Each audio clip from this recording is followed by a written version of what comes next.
মহান রাব্বুল আলামিন এই পৃথিবী কত সুন্দর করে সৃষ্টি করেছেন। মানুষ ও জিন জাতিকে প্রেরণ করেছেন মহান রাব্বুল আলামিনের ইবাদত করার জন্য। যুগে যুগে লক্ষাধিক পয়গম্বর নবী রাসূল পৃথিবীতে প্রেরণ করেছেন সকল ফিতনা ফাসাদ বলে এক আল্লাহর ইবাদত করার জন্য। এই পৃথিবী একদিন ধ্বংস হবে, তা চিরন্তন সত্য। আপনি একবার ভেবে দেখুন তো, মহান রাব্বুল আলামিন যখন ইসরাফিল আলাইহিসসালামকে সিংহায় ফু দেওয়ার জন্য নির্দেশ দেবেন, সিংহায় ফু দেওয়ার সাথে সাথে পৃথিবী ধ্বংস হয়ে যাবে। তখন সকল মানুষকে কিয়ামতের ময়দানে দাঁড় করিয়ে তাদের পাপ পুণ্যের বিচার করা হবে। ভালো কাজের জন্য জান্নাত দান করা হবে, আর যারা বদ কাজের জন্য পাপিষ্ঠ বান্দাদের জন্য জাহান্নামে নিক্ষেপ করা হবে। সেই জাহান্নামে রয়েছে 33টি ভয়াবহ শাস্তি। বিশাল অগ্নিকুণ্ড, জাহান্নামের আগুন দুনিয়ার আগুনের চেয়ে 70 গুণ বেশি উত্তপ্ত। আগুনের পোশাক, পাপীদের জন্য আগুনের পোশাক তৈরি করে রাখা হয়েছে। সূরা হজ 19।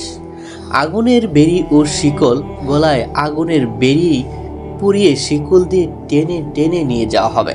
আগুনের চাবুক, ফেরেশতারা লোহার চাবুক দিয়ে পাপীদের আঘাত করবেন। চামড়ায় দহন, যখন শরীরের চামড়া পুড়ে যাবে, আল্লাহ পুনরায় নতুন চামড়া সৃষ্টি করে দেবেন, যাতে আযাব পুনরায় চলতেই থাকে।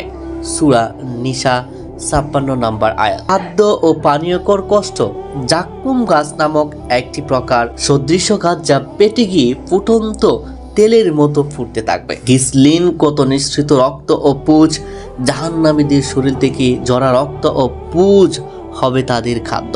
এমন খাদ্য যা পুষ্টি দেবে না এবং ক্ষুধাও মিটাবে না। হামিম, ফুটন্ত পানি, এমন গরম পানি যা পান করা মাত্র নারী বুড়ি সব গলিয়ে বের করে দেবে। প্রচন্ড দুর্গন্ধযুক্ত এবং অসহ্য ঠান্ডা, এক প্রকার তরল শারীরিক ও মানসিক লাঞ্ছনা পাপীদের উপর করে চেহারার উপর ভর দিয়ে টেনে টেনে নিয়ে যাওয়া হবে। অন্ধ ও বুবা অবস্থায় হাসর, কিয়ামতের দিন অনেকে অন্ধ ও বুবা হয়ে উঠবে। সংকীর্ণ স্থান, জাহান্নামের অতি সংকীর্ণ জায়গায় শিকলবদ্ধ অবস্থায় রাখা হবে। মুখমণ্ডল কালো হয়ে যাবে।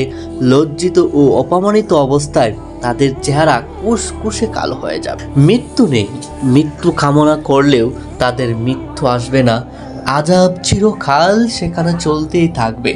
পরিবেশগত ভয়ঙ্কর পরিস্থিতি, কালো ধোঁয়ার ছায়া, শীতল নয় এমন কালো শ্বাসরুদ্ধকর ধোঁয়ার নিচে থাকতে হবে।